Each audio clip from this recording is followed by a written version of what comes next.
My best friend Mike was the one who invited me to join their triennial trip to Everest. I almost said no.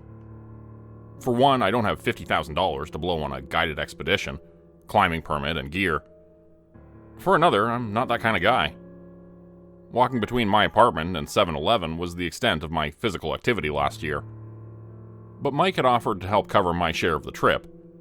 And then Derek had said, sneeringly, "If you can even keep up, you do know it's every man for himself up there, right?" That had sealed it. Guys like Derek have looked down on me my whole life. That's how I ended up here.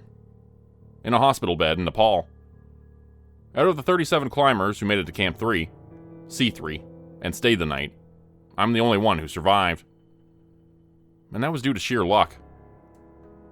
Tashi and Sylvie left C3 2 hours after arriving there, because Sylvie had symptoms of high-altitude pulmonary edema. When no one responded via radio the next day, Tashi alerted the rescue workers. They found me nearly 2,000 feet from where I'd fallen. I had 2 cracked ribs, a fractured pelvis, and a concussion. I barely pulled through. Everyone thinks that an avalanche swept the other climbers away. I'm here to tell you the truth about what happened on Everest.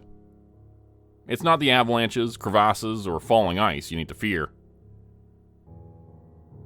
I slowly and carefully edged onto the first of the 3 ladders the Sherpas had set out over the crevasse.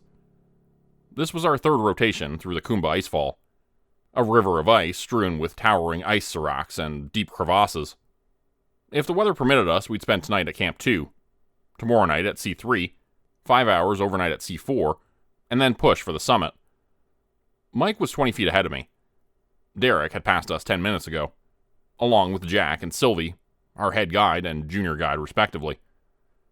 Jack insisted that we stay close together so that he could supervise us. I tried not to dwell on the fact that I was slowing our whole team down. Everyone besides me had high-altitude experience, even if it was just summiting Kilimanjaro. Just then, a gust of wind sent the ladder swaying beneath me, and my right crampon nearly slipped. Even though I was clipped to the safety rope, I pictured myself falling, my body repeatedly smashing against the icy walls of the crevasse until I landed in a broken heap at the bottom.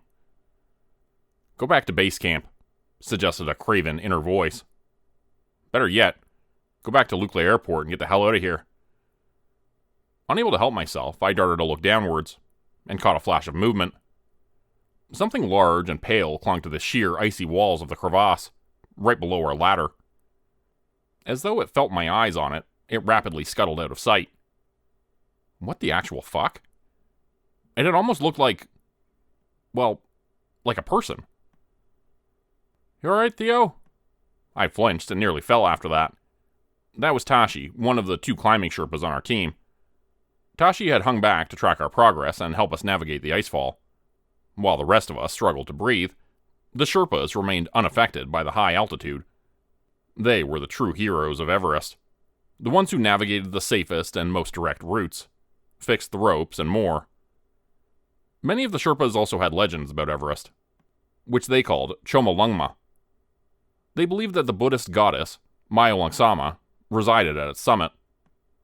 A handful of Sherpas even claimed that hungry ghosts haunted the mountain. Ghosts that had never been human.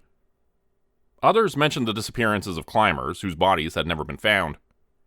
In fact, it had been difficult to find Sherpa guides for our expedition this month. Derek wasn't the type of guy who took no for an answer, though. Not when he could throw a shit ton of money at the problem. "Theo, do you need to head back down?" I realized that I'd frozen in place for the past couple of minutes. No way in hell was I going to back out over something I thought I saw. Like Derek would ever let me live it down. I forced myself to relax my white-knuckled grip on the ropes, and took a cautious step forward. Then another. And another. My heart still thundered wildly in my chest, but I knew I could make it to the summit. Probably. Maybe. One thing at a time, Theo. C2 was located at the foot of Lot's face. Everest dominated the skyline, punching straight up through the air and crowding out her neighboring peaks. By the time we reached C2, I was more than ready to collapse. If my tent hadn't been set up for me, I would have dropped to the ground and refused to move. I beelined towards it, past the 80 or so other tents at C2, crawled into my sleeping bag, and passed the fuck out. An odd rustling noise woke me in the dead of night. At first, I assumed that I'd imagined it. The roar of the wind, so much like the roar of the surf, provided a relaxing soundtrack, and I nearly fell back to sleep when the sound repeated itself. Louder this time. I fumbled for my headlamp. Multiple people stood outside my tent, pushing at it from all sides. I could see the shape of their hands deforming the nylon fabric. Fear clawed up my throat, and it took me a solid minute for me to realize that it had been Derek fucking with me. Derek and his friends from the New Zealand team. Ever since the trip had started, he'd made one snide joke after another about my lack of high-altitude experience. Infuriated, I tried to surge to my feet, forgetting that I was still partially zipped into my sleeping bag. Fuck! By the time I managed to leave my tent, everyone had vanished. I glared out at the empty expanse of snow and yelled, "You guys are complete douchebags." As I turned around to go back inside, something struck me as strange about the ground beneath my tent. But I was too eager to get warm again to dwell on it. Not for the first time, I wondered why Mike even hung out with Derek. Mike was a quiet, thoughtful guy embarrassed about his wealth. Derek was a trust fund dude bro who always had to one-up you. Let it go, I told myself. In 3 days you'll be standing at the top of Everest. And I did manage to let it go. At least until I saw Derek sitting in our mess tent. Jack had woken us up before sunrise again, and thanks to Derek's juvenile prank, I'd gotten less than 3 hours of sleep. I marched over to his table. "Why'd you fuck with my tent last night?" Derek raised his eyebrows. "What are you talking about?" "Last night, you messed with my tent." No, I didn't." He leaned forward and gave me a sunny smile full of teeth. "Maybe you should head back to base camp. Get checked out by Angela." Angela was our base camp manager and doctor. Before we'd set out on our first rotation, she'd given us a long lecture about the warning signs of high-altitude pulmonary edema and high-altitude cerebral edema, and she'd also mentioned the possibility of experiencing high-altitude psychosis. But I hadn't hallucinated what had happened last night.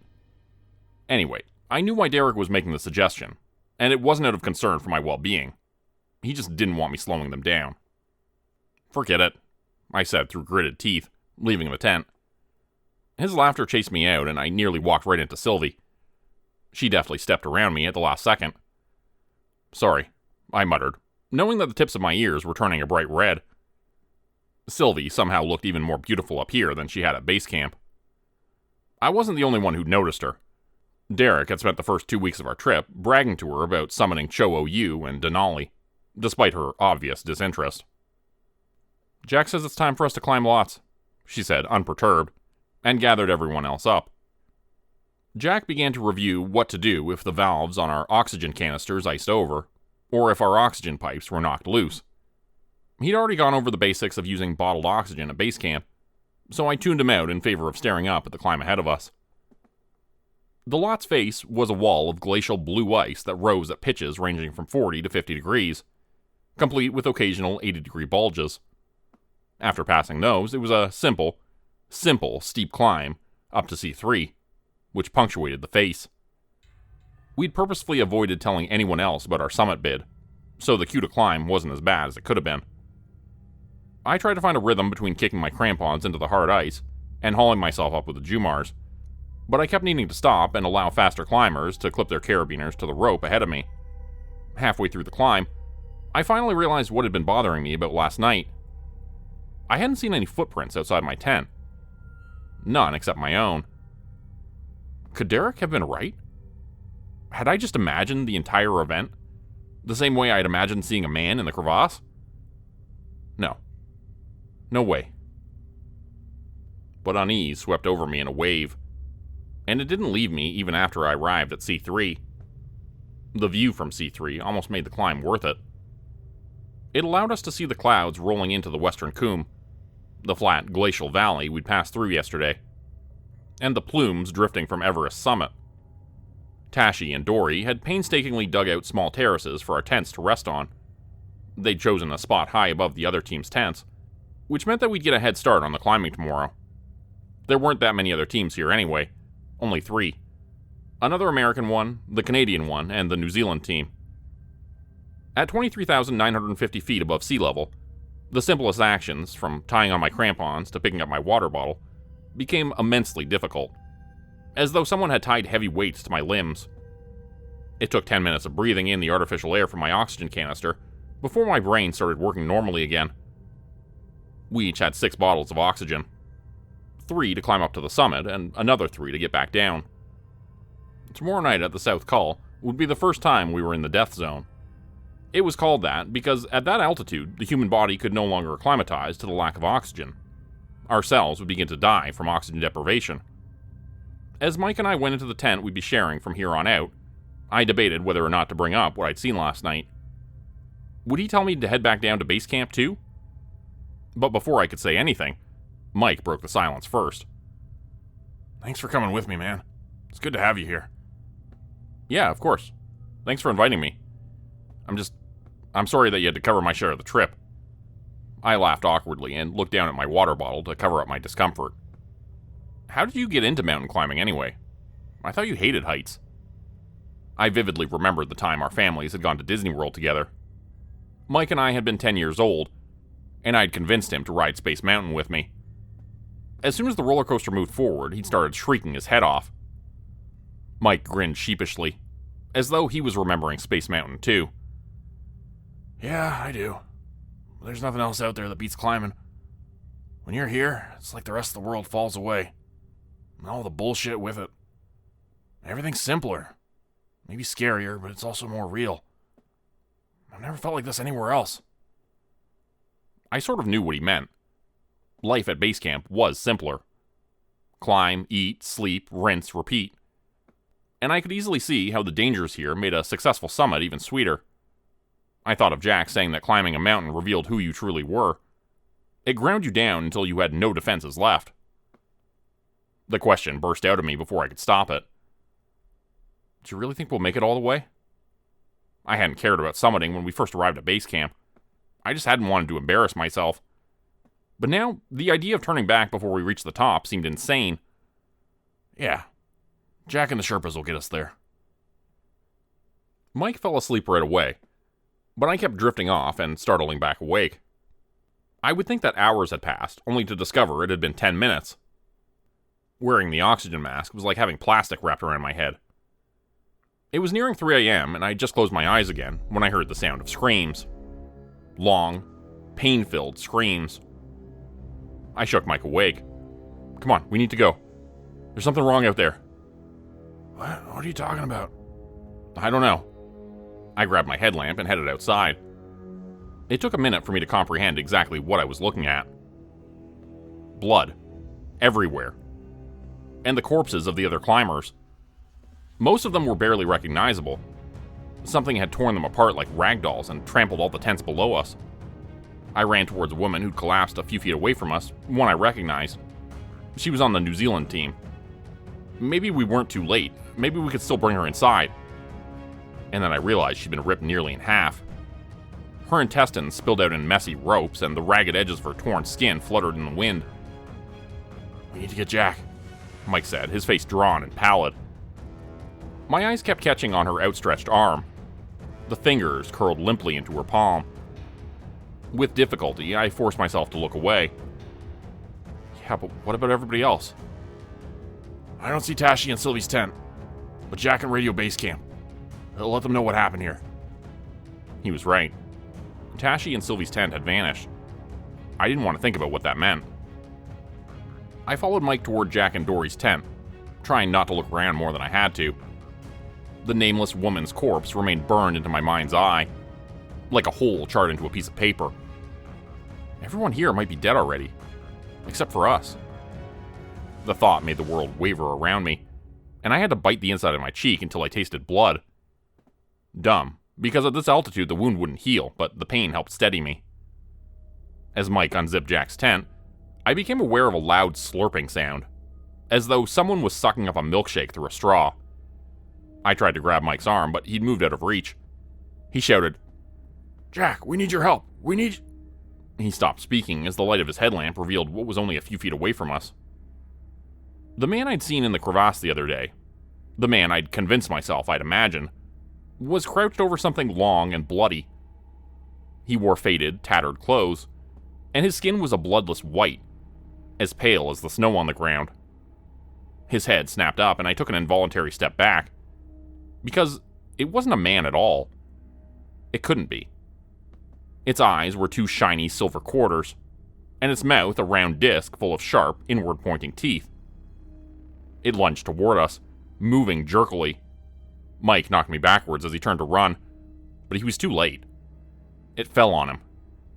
He tried to get his arms up to protect his face and only partially succeeded. It snapped off the fingers on his right hand, and blood sprayed out from the stumps and across the tent's ceiling. As it fastened its mouth over Mike's neck, he let loose a high, miserable scream. "For fuck's sake, do something!" my mind screamed at me. I dropped to all fours to search through the jumble of objects in the tent. Mike's screams cut off right as I found the ice axe half buried under Jack's torn sleeping bag. It took me 30 seconds to get it, tops, but when I turned around, Mike and the thing had vanished. A thick trail of blood led me to where the back of the tent had been ripped open. "Mike!" I ran outside, trying to look in every direction at once, but he was nowhere in sight. All I saw was Jack.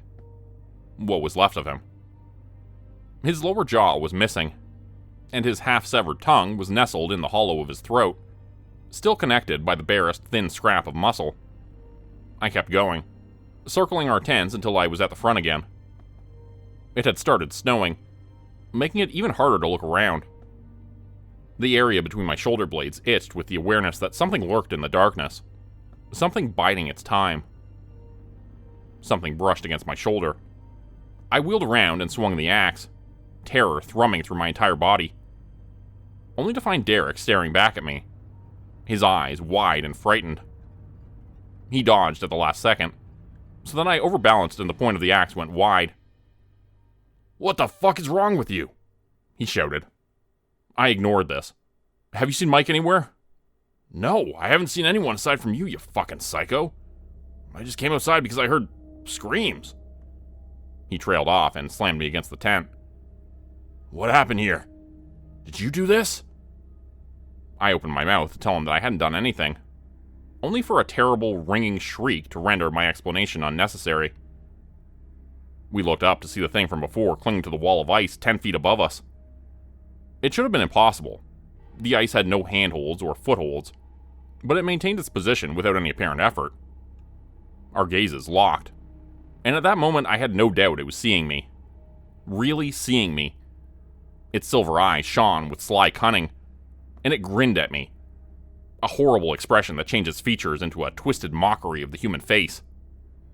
It leapt, and before I could defend myself, its weight drove me to the ground and ripped the axe out of my hands. It darted its head forward like a striking snake, and I barely managed to stop it from biting a chunk of flesh out of my cheek. But it was too strong for me to hold back much longer. My fingers slid slowly and inexorably off its face. It reared back for another strike, its lamprey mouth stretching impossibly wide, and I flinched away pointlessly.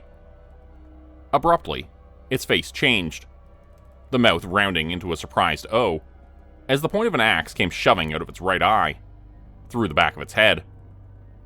I squirmed out from underneath it. Derek stood over me, his mouth twisted into a grimace. It screeched again, 100 nails scraping down 100 chalkboards. And this time, I knew somehow that it was communicating. Talking. Black, tarry stuff poured out of its punctured eye, and it writhed helplessly on its back, like an overturned cockroach. And then it shivered all over and began to rot. Eyes sinking into the sockets, skin loosening from the bones and shriveling, and hair drifting away from a desiccated skull. It didn't stop there either. Fingernails peeling away, teeth falling out one after another, and bones cracking and crumbling into dust, only for another gust of wind to scatter the empty pile of dusty bits and pieces of it across the snow. It all happened so quickly that by the time I got to my feet, it was gone. "What was that thing?" asked Derek, shuddering. He no longer looked like the arrogant asshole who'd spent the entire trip antagonizing me. More like a little kid who'd just discovered that the monsters hiding in his closet were real. "No idea. We need to get out of here, now." I thought briefly of Mike, who might still be alive, only I knew better. No one could have lost the amount of blood he had, and still survive. At least not without receiving immediate medical attention. And do you want to know the worst thing about it? My brain accepted the fact that he was dead. That I just lost my best friend of over 12 years, and it went on coldly calculating my odds of surviving long enough to get back down to base camp. As if to emphasize my words, a chorus of unholy screeches echoed through the night. We exchanged a wordless look and ran for it. I sprinted past the nameless dead woman on my right. One of her eyelids had popped open, while the other one was still gummed shut so that she seemed to be giving us a cynical wink. You can run, but it won't help.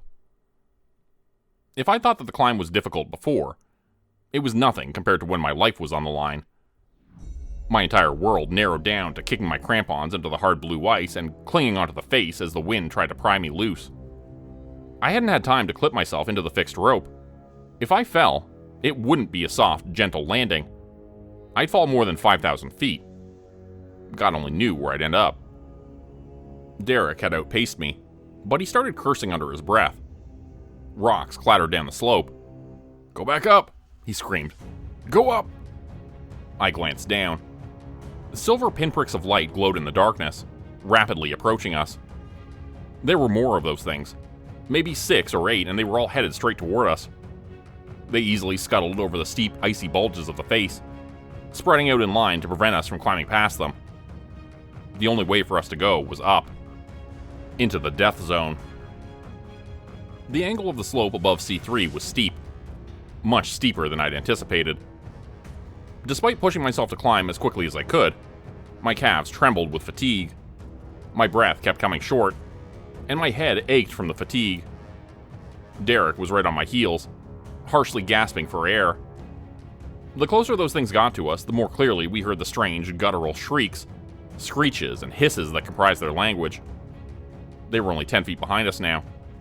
My stomach tightened with dread, and I waited for a claw-tipped hand to close around my ankle in an iron grip. Nothing happened. They should have caught up to us already, but they were pacing themselves, falling back, allowing us to continue climbing. Why? I found the answer in their grinning, bloodthirsty faces. Because there was no way out. Even if we climbed the 6 hours it took to reach the South Col, and managed to stay ahead of them the whole time, all the way up to the summit, then what? What would we do at the summit, with nowhere else to climb? What could we do? We can't keep climbing up, I shouted to Derek. I started scrambling sideways, away from the established route. Doing so meant risking falling into a crevasse, but a swift death was better than being ripped apart from limb to limb. Additional shrieks rang through the night, and I knew without looking that they'd changed course to follow us.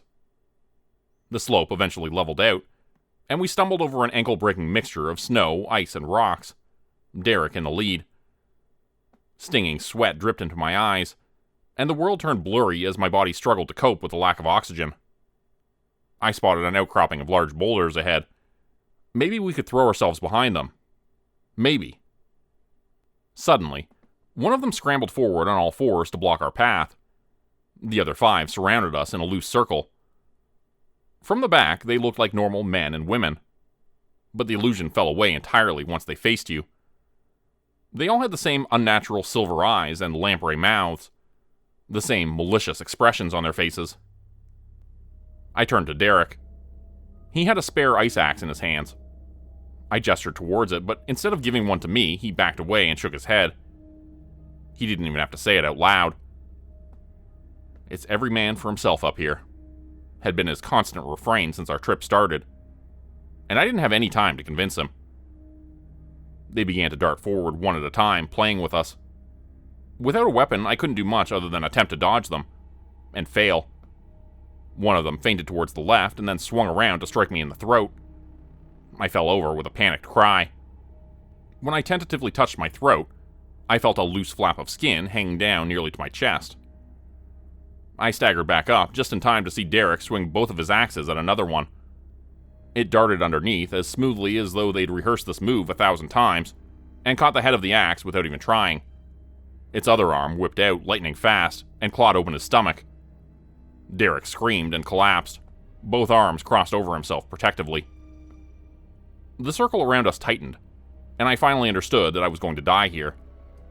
We were both going to die here. I tried to steel myself as they advanced on us, their eyes alight with bloodlust. There was a loud whump from high above us. The things paused, their expressions suddenly turning weary. My oxygen-deprived brain didn't understand what was happening at first, not until the snow began to shift under my feet. I staggered over to Derek and tried to yank him up. He was lying face down, and his blood had soaked into the snow beneath him.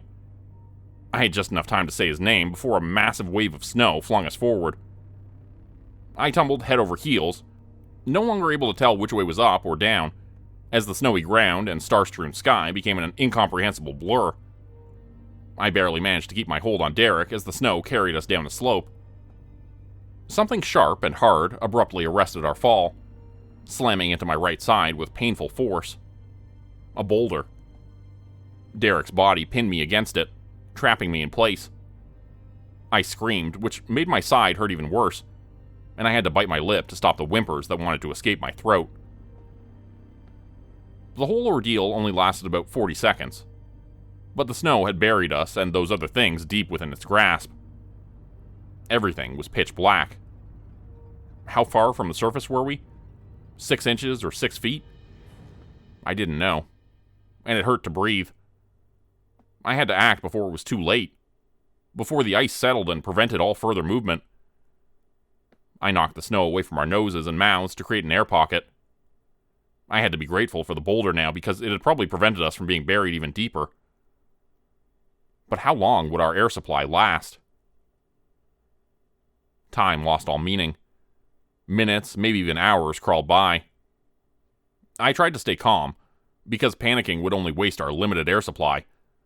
But it was hard to think about things I might never get the chance to do again.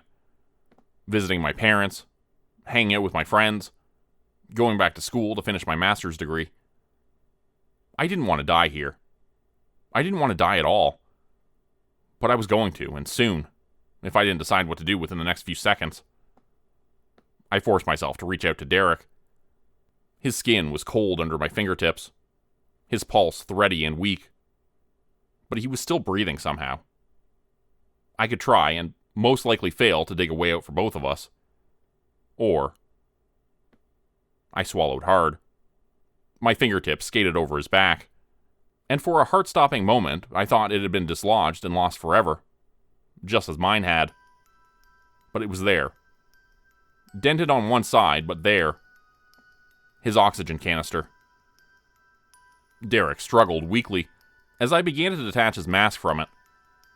What are you doing? He slurred, his voice hoarse.